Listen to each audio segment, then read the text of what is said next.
Hello students, आपके बीच doctor N के Sharma NKS learning campus में आप सभी का हार्दिक स्वागत है। मित्रों, क्योंकि इस समय हम पेपर हिस्ट्री वाले जो सॉल्व करवा रहे हैं और बहुत महत्वपूर्ण पेपर हैं, क्योंकि यहाँ से जो पेपर में प्रश्न बनेंगे वही प्रश्न हम करवा रहे हैं यहाँ, क्योंकि जो बहुत महत्वपूर्ण है, विगत वर्ष में आए हुए हैं और आने की पूरी संभावना है, वो भी क्वेश्चन ऐड किए हैं।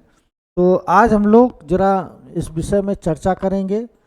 और कहा जाए कि इतिहास का सबसे बड़ा पोर्शन होता है, चाहे वो समीक्षाधिकारी हो, चाहे PCS हो, चाहे TGT PGT, तो खैर अलग ही है, वो तो पूरा पेपर ही होता है। असिस्टेंट प्रोफेसर भी, वहाँ भी इसका लाभ मिलेगा। GDC यानी गवर्नमेंट डिग्री कॉलेज, वहाँ भी इसका लाभ मिलेगा। चाहे JIC इंटर कॉलेज हो, यहाँ तक कि जो कला के स्टूडेंट हैं उसमें भी हिस्ट्री का बहुत बड़ा पोर्शन होता है, वो भी यहाँ से प्रश्न मिलेंगे। तो ये सब देखते हुए मैंने जो महत्वपूर्ण प्रश्न थे वही इसमें डाले हैं, और कहा जाए आज इनको हम व्याख्या सहित सॉल्व करवाएंगे। आज कम से कम आपको 2 पेपर सॉल्व करवाए जाएंगे, ठीक है। जैसे कल हम लोग के 25 क्वेश्चन सॉल्व हो गए, तो इसके आगे आज हमें लोगों को करना है। जैसे 25वां क्वेश्चन कल हमने करवाया था, ठीक है। तो 25वां क्वेश्चन हो गया था, उसके आगे आज हम लोग सॉल्व करते हैं, और जुड़े रहिए मेरे साथ। देखिए, व्याख्या सहित हम लोग सॉल्व करवाते हैं। जैसे दिया महाराष्ट्र में, ये 25वां ही क्वेश्चन था कि प्रार्थना समाज की स्थापना की प्रेरणा। देखो यहाँ पर 2 चीजें याद रखना, प्रेरणा किससे दी गई। एक तो ये होता प्रेरणा किसने, एक होता है संस्थापक भी होता है, दोनों चीजें याद रखना। और एक होता है प्रचार प्रसार, यानी कि प्रचार और प्रसार। हमने 3 चीजें बताई। देखो, प्रेरणा की बात अगर करेंगे तो प्रेरणा तो केशव चंद्र सेन हो जाएगा, ठीक, तब तो ये हो जाएगा।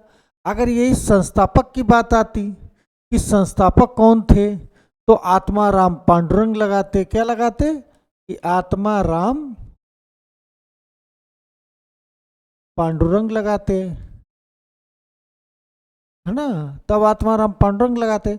और प्रचार प्रसार सर्वाधिक, अगर ये भी पूछा जाता क्वेश्चन कई बार, तब क्या लगाते, रानाडे लगाते। कल मैंने आपको समझाया था रानाडे, ठीक। आज हमको इसके आगे चलना है, ठीक है।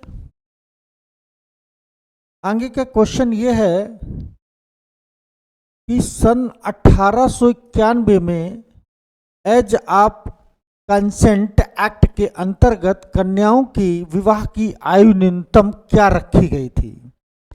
अब देखो, 1851 की पूछ रहा है, तो यहाँ पर 15 वर्ष है, 14 वर्ष है, 12 वर्ष है, 10 वर्ष है। मित्रों याद रखना कि 1891 की बात करें तो 12 वर्ष रखी गई थी।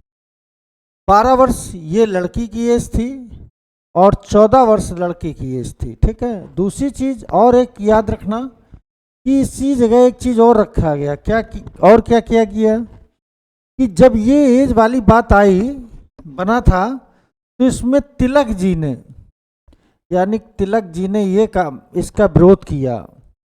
तिलक ने इसका विरोध क्यों किया कि भारतीयों के मामले में, यानी कि अंग्रेजों का हस्तक्षेप नहीं होना चाहिए, इसमें भारतीय ही करेंगे, ठीक है। तो ये चीज याद रखना। अगला क्वेश्चन देखिए,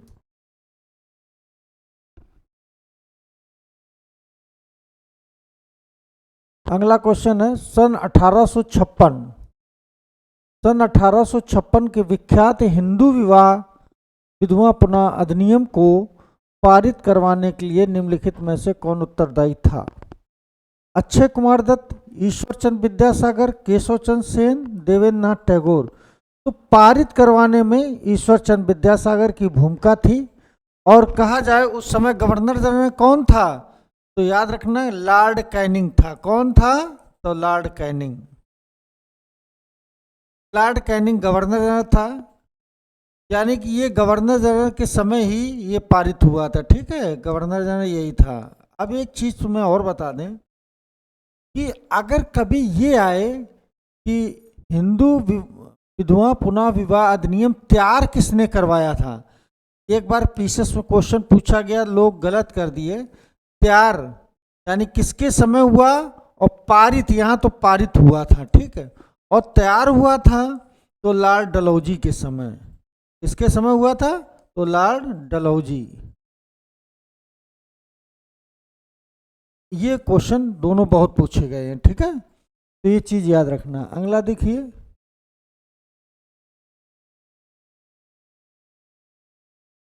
दिया है कि कॉमनवेल्थ पत्र से निम्नलिखित में से किसका संबंध था? कॉमनवेल्थ से बदरुद्दीन तैयब जी, ए ह्यूम दिया है, एनी बेसेंट दिया है, बेडनबर्ग दिया है। अब कॉमनवेल्थ पत्र पूछा जाए मित्रों तो हमेशा याद रखना कि एनी बेसेंट को लगाना, और ये आयरलैंड की महिला थी। कहाँ की थी? तो आयरलैंड की।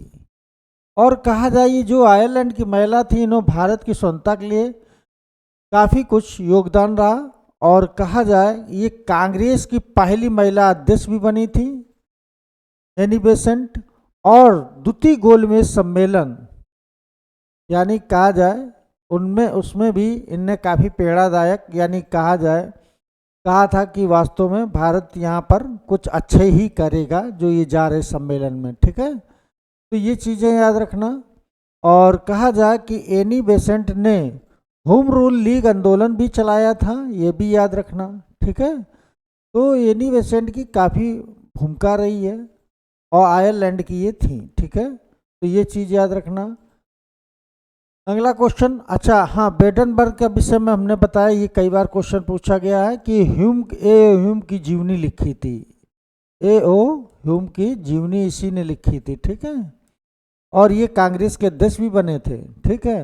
और ह्यूम जो थे, ह्यूम, ये कहा जाए ये कांग्रेस के संस्थापक माने जाते हैं, ठीक है, तो ये चीज़ याद रखना, ठीक, तो ये पूछा गया है कई बार। अगला क्वेश्चन देखिए कि तत्वबोधिनी पत्रिका से कौन संबंधित था? अक्षय कुमार दत्त दिया, देवेंद्र नाथ टैगोर दिया, द्वारका नाथ टैगोर दिया, राजा राम मोहन राय दिया। तो याद रखना कि देवेंद्र नाथ टैगोर ये थे तत्वबोधिनी के संस्थापक थे, तो ये चीज याद रखना, ठीक है। अगला क्वेश्चन देखिए कि निम्नलिखित में से कौन आर्य समाज से संबंधित था? तो महादेव गोविंद रानडे, है ना, एनी बेसेंट, सुरेंद्र नाथ बनर्जी, पंडित गुरुदत्त। तो याद रखना पंडित गुरुदत्त थे ये, ठीक है।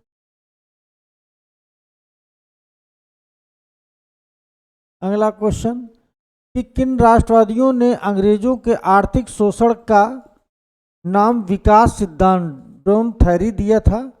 ड्रेन थ्योरी, तो गोखले हैं, दादा भाई नौरोजी है, रमेश चंद्र हैं, महादेव गोविंद रानडे हैं। तो याद रखना दादा भाई नौरोजी ने दिया था ये, ठीक है। और कहा जाए कि गोपाल कृष्ण गोखले ये किसके गुरु थे? तो गांधी जी के गुरु थे। दादा भाई नौरोजी के विषय में आप जान लीजिए कि ये कांग्रेस के 3 बार अध्यक्ष बने, और कहा जाए दादा भाई नौरोजी जिन्हें काफ़ी प्रशंसा की गई, और कहा जाए कि दादा भाई नौरोजी ने जब कांग्रेस की अध्यक्षता की थी उस समय स्वराज प्रस्ताव 1906 में पारित हुआ था, और भारत की आय का जो जानकारी दी थी वो दादा भाई नौरोजी ने दी थी, ये भी याद रखना। रमेश चंद्र दत्त इन्होंने भी दी है। महागोविंद रानडे के विषय में कई बार आया है कि वास्तव में महाराणा डे जो थे ये किसके गुरु थे? तो याद रखना गोखले के गुरु थे, राजनीतिक गुरु गोखले के थे, ठीक है, तो ये चीज।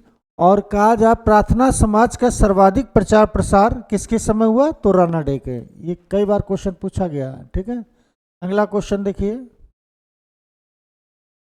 कि दिया है लॉर्ड कर्जन के प्राचीन भारतीय स्मारक सुरक्षा कानून पारित किया, इस कानून का उद्देश्य क्या था? बहुत अच्छा, कि ऐतिहासिक साहित्य के विकास में योगदान दिया, राष्ट्रीय स्मारकों की सुरक्षा के लिए लोगों में राष्ट्रीय चेतना जागृत की, या ऐतिहासिक शोध अक्सर करने की प्रेरणा दी, या प्राचीन भारत में गौरव चिन्हों को सुरक्षित किया। तो याद रखना कि राष्ट्रीय स्मारकों की सुरक्षा के लिए लोगों को राष्ट्रीय चेतना को जागृत किया था लॉर्ड कर्जन। पुरातत्व विभाग की नींव इसी के समय पड़ी थी, ठीक है। सर्वाधिक रेलवे का विकास हुआ, इसे इसकी तुलना औरंगजेब से की जाती है। ये कट्टर गवर्नर था। ऐसा लोगों की इसी समय बंगाल विभाजन भी हुआ, ये भी याद रखना। अगला क्वेश्चन देखिए। अगला क्वेश्चन है कि बंगाल में पंचवर्षीय बंदोबस्त निम्न में से किसने लागू किया था। बंगाल में पंचवर्षीय जब बंदोबस्त आए तो पंचवर्षीय बंदोबस्त को यानी कि वारिंग हेस्टिंग्स ने किया, और 10 साल को अगर कहा जाए 10 साल बंदोबस्त तो किसने लागू किया, याद रखना 10 साल लॉर्ड कॉर्नवालिस ने किया था। ठीक है। किलायू के समय कहा जाए प्लासी युद्ध हुआ था। प्लासी युद्ध किसके समय हुआ, किलायू के समय। और एक चीज याद रखना, किलायू को ही यानी कि बंगाल में यानी कि स्थायी नींव डाली किसकी, अंग्रेजी साम्राज्य की, तो यही किलायू था। ठीक है, तो ये चीज याद रखना। अगला क्वेश्चन देखिए कि अंग्रेजों को दीवानी मिलने के समय निम्नलिखित में से किस बंगाल का नवाब कौन था, है ना, में से बंगाल का नवाब कौन था। नजमुद्दौला है, मीर जाफर है, सिराजुद्दौला, अली वर्दी था। तो याद रखना कि नजमुद्दौला था। जब दीवानी मिली है 12 अगस्त 1765 में। ठीक है, तो याद रखना ये नजमुद्दौला था। ठीक। और अली वर्दी ने यूरोपियों की तुलना मधुमक्खी से की थी। ठीक है, तो ये भी याद रखना। और मीर जाफर, इसको भी याद रखना कि मीर जाफर जब बक्सर का युद्ध हुआ तो नवाब कौन था, तो मीर जाफर था। मीर कासिम को लोग लगा देते हैं, ठीक है, तो गलत हो जाएगा। अगला क्वेश्चन देखिए कि सालाबाई की संधि का मुख्य परिणाम क्या था। सालाबाई की संधि, ईस्ट इंडिया कंपनी के प्रति मराठा की अधीनता, मराठों के साथ 20 वर्ष की शांति, अंग्रेजी व्यापार में वृद्धि, अंग्रेजों में बड़े भूभाग की प्राप्ति। तो याद रखना ये होगा कि मराठों के साथ 20 वर्ष की शांति व्यवस्था बनाए रखेंगे। सालाबाई संधि का यही एक मानक रखा गया था। ठीक है। अगला क्वेश्चन देखिए कि निम्नलिखित में से रणजीत सिंह किस मिसल के थे। ये क्वेश्चन कई बार पूछा गया है। तो रामगढ़िया है कि शुकर चकिया है कि सिंधिया वालिया है कि अहुल वालिया है। तो शुकर चाकिया मिसल के रणजीत सिंह थे। कहा जाए रणजीत सिंह के पास एशिया की सबसे अच्छी सेना थी।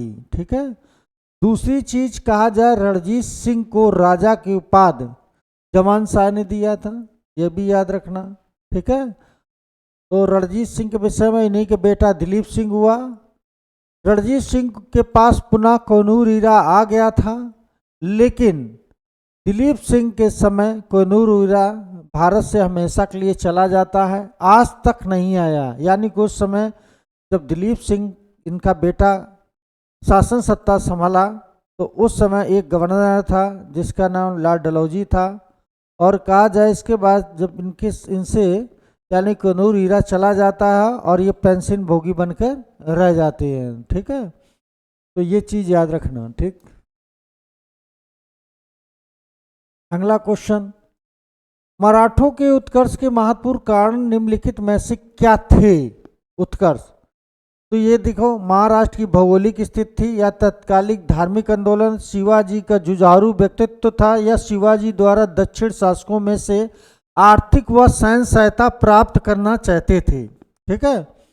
अब देखो यहाँ पर क्वेश्चन अच्छा दिया है, यहाँ पर मिलाना है। देखो एक चीज तो याद रखना कि यहाँ की भौगोलिक स्थिति ये भी दिया है ना, तो दिया आ बा सा दा दिया है, आ बा सा दा दिया, फिर आ बा और सा दिया।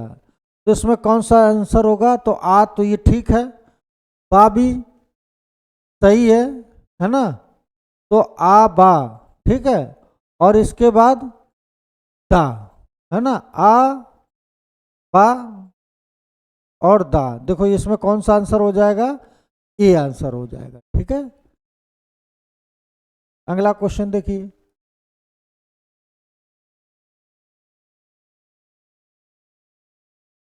अगला क्वेश्चन दिया है कि राजा जयसिंह ने पुरंदर के दुर्ग की घेराबंदी क्यों की थी? जो राजा जयसिंह थे, वास्तव में राजा जयसिंह के समय ही जब पुरंदर की संधि होती है तो उस समय उपस्थित कौन था? तो एक विदेशी मनुची उपस्थित था। ठीक है, तो शिवाजी के क्षेत्रों के मध्य स्थित एक वही उनका परिवार व खजाना रखा था। वह मुगल क्षेत्र से घिरा हुआ था, वह सबसे कमजोर दुर्ग था, वह शिवाजी की संरक्षण स्थली थी। तो याद रखना कि शिवाजी के क्षेत्रों के मध्य में स्थित एक वही उनका जहाँ परिवार रहता तो वहाँ खजाना था, इसी वजह से। ठीक है, तो ये चीज याद रखना। अगला क्वेश्चन देखिए,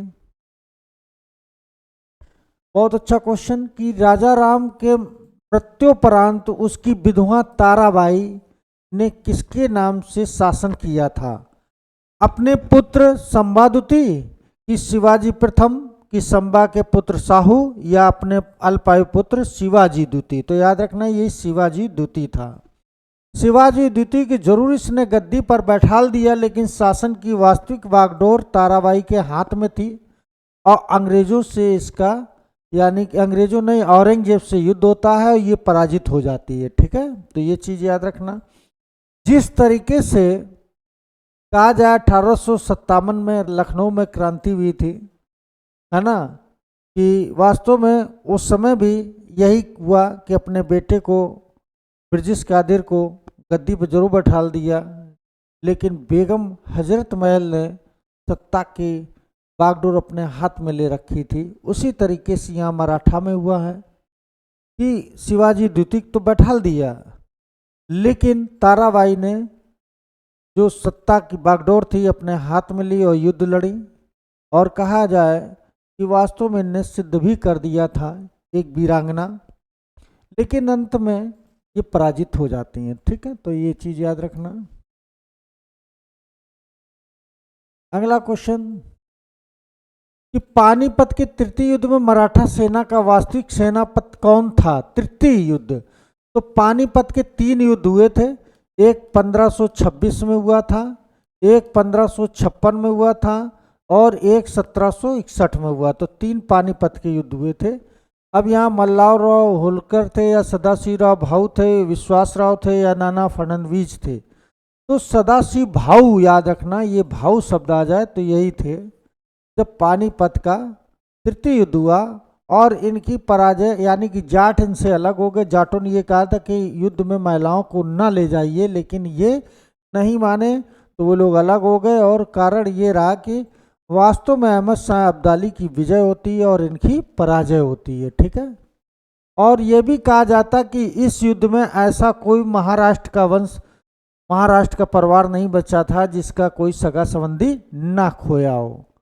और मित्रों ऐसी एक त्रासदी भी आई थी कि कोविड-19 में ऐसा एक और घटना घटी जिसमें कहा जाए ऐसी एक ये घटना घटी थी, है ना, कि कहा जाए कि ऐसी महामारी आई कि जिसमें ऐसा कोई नहीं बचा था जिसका कोई सगा संबंधी ना मरा हो। ठीक है, अगला क्वेश्चन देखिए, दिया है कि किस युद्ध में बाबर ने जिहाद का नारा दिया था और क्या किया था? तगमा नामक एक कर्त जो चलता था उसको यानी कि विजय के उपरांत समाप्त कर दिया और गाजी की उपाधि भी धारण की थी। यानी कि वो कर भी समाप्त किया और जब युद्ध के उपरांत विजय हुआ है तो गाजी की उपाधि भी धारण की थी। ये याद रखना, फिर गाजी की उपाधि धारण करने लगे। तो घाघरा के युद्ध है, चंदेरी के युद्ध है, खानवा के युद्ध है, पानीपत का। देखो एक चीज याद रखना कि पानीपत का युद्ध कब हुआ था? 1526 में हुआ था मित्रों। ठीक, खानवा का युद्ध कब हुआ? 1527 में हुआ था। और चंदेरी कब हुआ था? 1528 में हुआ था। और घाघरा कब हुआ था? 1529 में हुआ था। तो मित्रों याद रखना कि जो ये बात कही जिहाद का नारा की बात, वो खानवा का युद्ध हुआ था। इसी में यानी कि ये नारा दिया था, राणा सागा से हुआ था युद्ध। ठीक है, विजय कौन होता है? तो बाबर विजय होता है। ठीक है, तो बाबर यहाँ पर विजय हो गया था।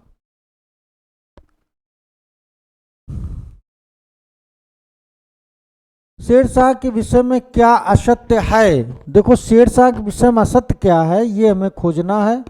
दिया है कि सासाराम में एक किले का निर्माण कराया था, दिल्ली के पुराने किले का किला ए कोहना मस्जिद का निर्माण कराया था, भूमि पैमाइश करवाई थी, भू राजस्व दर 1/3 निर्धारित था। बिल्कुल मित्रों, देखो ध्यान देना कि दिल्ली के किला पुराना इसीन बनवाया, उसमें एक मस्जिद भी बनवाई, भूमि की पैमाइश कराई, ये भी सही, और राजस्व दर 1/3, ये भी सही। गलत कौन है? यही गलत है। तो आंसर आपका यही हो जाएगा कि सासाराम में एक किले का निर्माण कराया, तो ये यही गलत है। ठीक है, तो आंसर आपका ए वाला सही होगा। ठीक, तो ये चीज याद रखना। अगला क्वेश्चन देखिए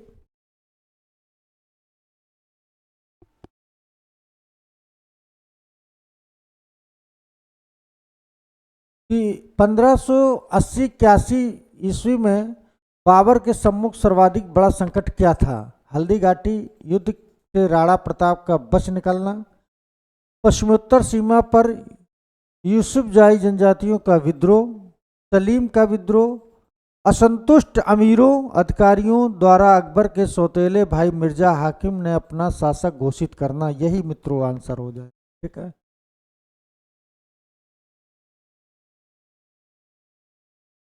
अगला क्वेश्चन, निम्नलिखित में से किस इतिहासकार ने अकबर को इस्लाम का शत्रु कहा था? किसका शत्रु कहा? इस्लाम का शत्रु कहा था। निजामुद्दीन अहमद, अहमद यादगार, बदायूनी ने, अब्बास खान शेरवानी। तो बदायूनी ने कहा था। किसने कहा था? बदायूनी ने कहा था। ठीक है, अगला क्वेश्चन देखिए कि औरंगजेब ने जजिया कर कब पुनः लागू किया था? 1681, 1680, 1679, 1678। तो 1689 में इसने पुनः, यानी कि अपने शासन के 20वें वर्ष, याद रखना, अपने शासन के 20वें वर्ष, क्या 20वें वर्ष पुनः जजिया लगाया था, पुनः जजिया कर लगा दिया। ये क्वेश्चन कई बार पूछा गया, जजिया कर लगा दिया था। ठीक है, तो ये औरंगजेब का याद रखना, बहुत अच्छा क्वेश्चन है। अगला क्वेश्चन देखिए कि दारा शिकोह के प्रशय में किस संस्कृत कृत का फारसी में अनुवाद नहीं हुआ है? तो भगवत पुराण है, योग वशिष्ठ है, भगवत गीता है, उपनिषदों का है। तो इसमें याद रखना, ये भी कराया तो ये भी कराया, ये भी कराया, लेकिन ये भगवत पुराण टोडरमल ने कराया। किसने? राजा टोडरमल, टोडरमल ने, ये टोडरमल ने करवाया था। और ये तीनों किसने करवाया था? तो ये दारा शिकोह ने करवाया, तीनों का। ठीक, तो ये चीज याद रखें।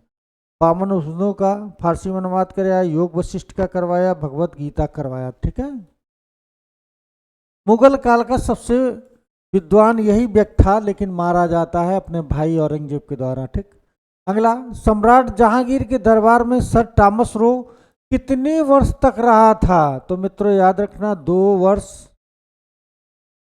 2 वर्ष 11 माह 18 दिन। यही संविधान की तिथि थी निर्माण की, और यही यहीं तक रहा, तो यानी कि ये आ जाएगा आंसर।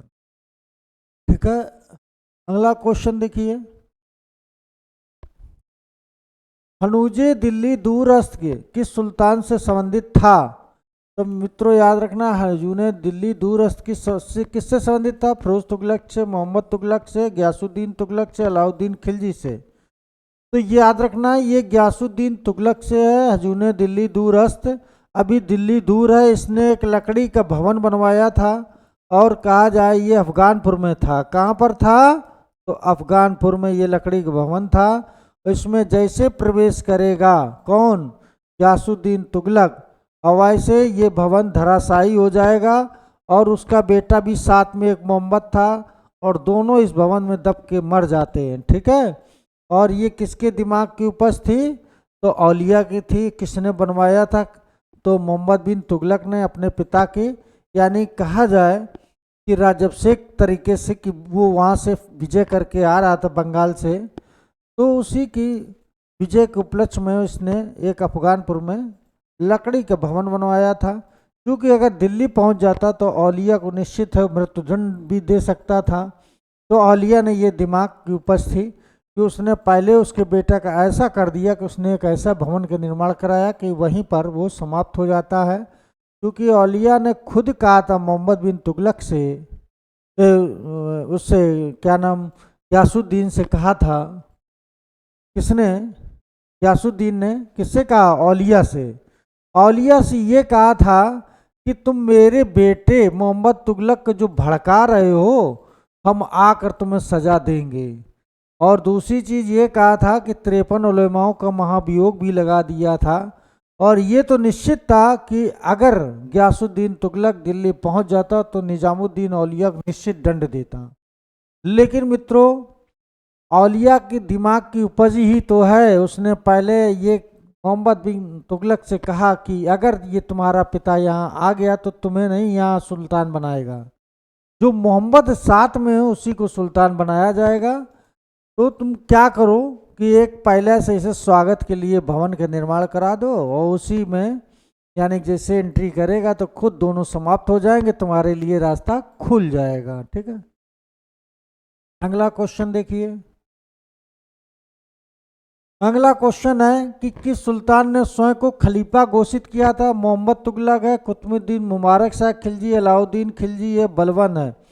तो ये स्वयं को खलीफा घोषित करने वाला दिल्ली का पहला सुल्तान यही था। कौन? कुतुबुद्दीन मुबारक शाह खिलजी, अलाउद्दीन का बेटा था। इसने स्वयं को अपना खलीफा घोषित किया था। ठीक है, तो ये चीज याद रखना। अगला देखिए, अंतिम क्वेश्चन